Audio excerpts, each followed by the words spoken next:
दोस्तों, आत्मनिर्भर भारत फेल हो रहा है, ये एक काला सच है। 2020 में चाइना ने पूरी दुनिया पर कोविड के रूप में एक पैंडेमिक छोड़ा, जिसने हमारी हेल्थ के साथ साथ हमारी इकोनॉमी पर भी अटैक किया। जिसके बाद हमने डिसाइड किया कि हम चाइना पर डिपेंडेंट नहीं रह सकते, हमें सारे इंपॉर्टेंट सेक्टर्स में सेल्फ रिलायंट बनना ही होगा। हमने सोचा कई कंपनीज अब चाइना से बाहर निकलना चाहती हैं, एक अल्टरनेटिव ढूंढना चाहती हैं और भारत उनके लिए एक अल्टरनेटिव बन सकता है। पर 3 साल हो गए हैं, कंपनीज कहाँ हैं? The answer is Vietnam. आत्मनिर्भर भारत ये आइडिया हमारा है और फ़ायदा हुआ वियतनाम को।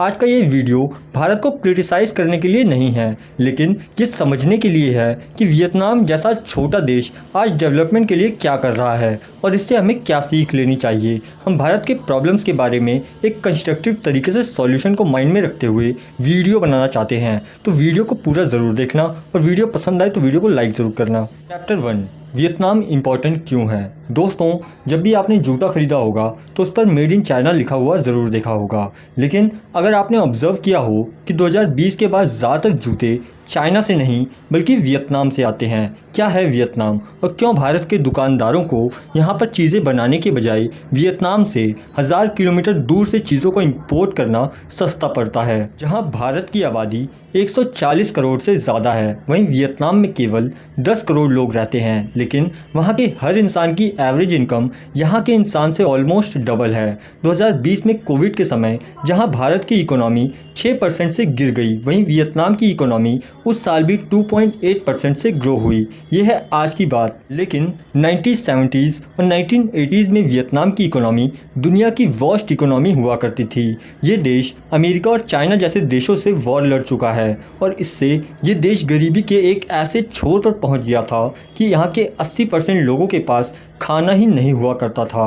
पर कैपिटल जीडीपी सिर्फ $200 थी और आज वियतनाम की कैपिटल हनोई एशिया की सबसे चार्मिंग डेस्टिनेशन बन चुकी है। इस ट्रांसफॉर्मेशन की शुरुआत हुई 1986 में डोई मोई के साथ। डोई मोई वियतनाम के इकोनॉमिक रिफॉर्म्स हैं जिन्होंने आज के डेवलप्ड वियतनाम का बेस रचा। डोई मोई का मतलब है इनोवेशन। जैसे भारत सोशलिस्ट देश हुआ करता था, वैसे ही वियतनाम कम्युनिस्ट था। लॉन्ग स्टोरी शॉर्ट, आपके घर आने वाले सारे गुड्स और सर्विस सरकार डिसाइड किया करती थी। कम्युनिज्म की वजह से वियतनाम यूएसएसआर पर काफ़ी डिपेंडेंट था और सरकार की परमिशन के बिना कोई भी प्राइवेट बिजनेस करना इम्पॉसिबल था। लेकिन डोई मोई इकोनॉमी रिफॉर्म्स के बाद 1919 से लेकर अगले 30 सालों तक सरकार ने प्राइवेट इंटरप्राइजेस को एनकरेज किया। कहते हैं ना, government has no business in doing business. ये कहावत उन्होंने फॉलो की और अपनी कंपनीज बेचना स्टार्ट किया। 1990s में 12,000 कंपनीज सरकार ओन करती थी। ये 2010 में घटकर 1000 हो गया। अलग अलग सेक्टर में प्राइवेट प्लेयर्स उभर कर आए, लेकिन सिर्फ प्राइवेट कंपनीज बनना काफ़ी नहीं था। चैप्टर 2, वियतनाम की ग्रोथ। चलिए कुछ ऐसे स्टेप्स देखते हैं जिन्होंने वियतनाम की इकोनॉमी को बूस्ट किया। सबसे पहला पॉइंट है टैक्स। वियतनाम ने ये जान लिया कि अगर उन्हें ग्रोथ करना है तो उन्हें फॉरेन कंपनीज को उनके देश में लाना ही होगा। भारत में कॉरपोरेट टैक्स रेट 25 से 40% है, वहीं वियतनाम में ये 20% है और कुछ पर्टिकुलर इंडस्ट्री में टैक्स रेट 10% से 17% है, यानी भारत से 40% कम। साथ साथ सॉफ्टवेयर और हाईटेक स्टार्टअप के लिए ये टैक्स रेट 15 सालों तक 10% तक कम हो जाता है। जहाँ भारत में जीएसटी 5% से 28% है, वहाँ पर यानी वैल्यू एडेड टैक्स फ्लैट 10% है। एग्रीकल्चर, एजुकेशन, हेल्थ केयर ये किसी भी इकोनॉमी के बेसिक पिलर होते हैं। अगर इन्हें स्ट्रॉन्ग बनाया जाए तो इकोनॉमी स्ट्रॉन्ग बन जाती है। ये वियतनाम ने जान लिया था। साथ ही साथ उनकी सरकार को पता है कि इकोनॉमी को संवारने का काम सरकार अकेले नहीं कर सकती, उन्हें प्राइवेट कंपनीज की मदद लेनी ही पड़ेगी। जो बिजनेस ह्यूमन रिसोर्स डेवलप करने में मदद करता है, उनका टैक्स कम होता है, उन्हें इंसेंटिव मिलते हैं। एज अ रिजल्ट हर साल फॉरेन से बिलियन ऑफ डॉलर्स वियतनाम में आते हैं। कई सारी कंपनीज अपनी मैन्युफैक्चरिंग का काम वियतनाम में शिफ्ट करते हैं। नाइकी, एडिडास जैसी कंपनीज अपने जूते वियतनाम में मैन्युफैक्चर करते हैं। जब हम आत्मनिर्भर भारत की बात कर रहे थे, एग्जैक्टली उसी समय वियतनाम ने खुद को आत्मनिर्भर बना लिया था। लेकिन कैसे? दरअसल यूरोप के साथ फ्री ट्रेड एग्रीमेंट करके। अब ये फ्री ट्रेड एग्रीमेंट क्या होता है? बेसिकली ये दो देशों के बीच एक एग्रीमेंट होता है जिसमें कुछ पर्टिकुलर गुड्स में से दोनों देश टैरिफ हटा देते हैं। दोस्तों, ऐसा नहीं है कि भारत ने फ्री ट्रेड एग्रीमेंट नहीं किए, लेकिन प्रॉब्लम ये है कि जहां वियतनाम के पास $8 बिलियन का ट्रेड सरप्लस है, वहीं भारत के पास $273 बिलियन का ट्रेड डेफिसिट है। प्रॉब्लम समझ रहे हो, ट्रेड की वजह से भारत से $273 बिलियन बाहर जा रहे हैं और वियतनाम में $8 बिलियन आ रहे हैं। चैप्टर 3, अमेरिका और चाइना के बीच वॉर। कोविड से पहले अमेरिका और चाइना के बीच एक ट्रेड वॉर चल रही थी। 2001 में चाइना WTO का हिस्सा बना और जल्द ही पूरी दुनिया की फैक्ट्री बन गया। आज चाइना एक्सपोर्ट में दुनिया में नंबर 1 कंट्री है और एक सुपर पावर बनकर अमेरिका को टक्कर दे सकता है। अमेरिका को नंबर 1 स्पॉट से निकलना बिल्कुल अच्छा नहीं लगता और इसी वजह से अमेरिका और चाइना के रिलेशनशिप बहुत टाइम से ख़राब हो रहे हैं। इसका सबसे ज़्यादा फ़ायदा अगर किसी को हुआ है तो वो है वियतनाम। वियतनाम के पास ज्योग्राफिकल एडवांटेज था क्योंकि वो चाइना के नज़दीक था। फॉरेन इन्वेस्टर्स के लिए कम टैक्सेस, कम rule, easy of doing business की वजह से सेटअप करना आसान था। इंफ्रास्ट्रक्चर अच्छा था, इंडस्ट्रियल कॉरिडोर रेडी थे और मोस्ट इम्पॉर्टेंटली, जैसे चाइना में एक पार्टी की सत्ता है वैसे ही वियतनाम में भी एक ही पार्टी में पावर में रहती है। इन्वेस्टर्स को स्टेबिलिटी मिलती है। ऐसा नहीं होता कि आज एक पार्टी पॉलिसी बनाएगी और 5 साल बाद सरकार चेंज होने की वजह से पॉलिसीज़ चेंज हो जाएंगी। कुछ कंपनीज चाइना से वियतनाम शिफ्ट हो गई तो कुछ कंपनीज ने चाइना में होने वाला सस्ता और ईजी वाला मैन्युफैक्चरिंग वियतनाम में शिफ्ट कर दिया। इस स्ट्रेटजी को चाइना +1 स्ट्रेटजी कहते हैं। Chapter 4, why comparison with Vietnam. Vietnam से कंपैरिजन क्यों?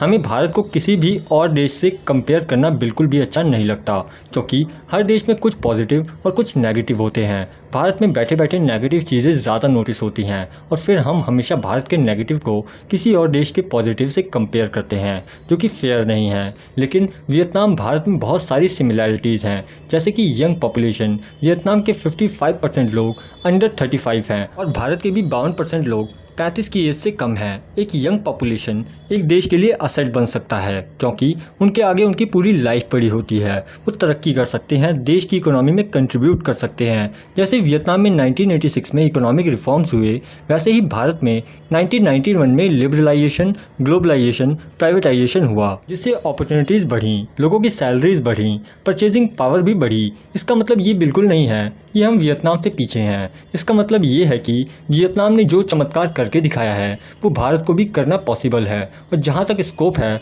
वहाँ होप है। जब भारत और वियतनाम की बात आती है तो भारत के पास एक एडवांटेज ज़रूर है जो वियतनाम के पास नहीं है, कि वियतनाम धीरे धीरे चाइना के पपेट बन रहा है। वियतनाम में कई चाइनीज़ कंपनीज मर्ज हो रही हैं और वेस्ट ये बात जानता है और अगर वेस्ट के चाइना के साथ संबंध खराब हुए तो उनके वियतनाम से भी संबंध खराब होंगे।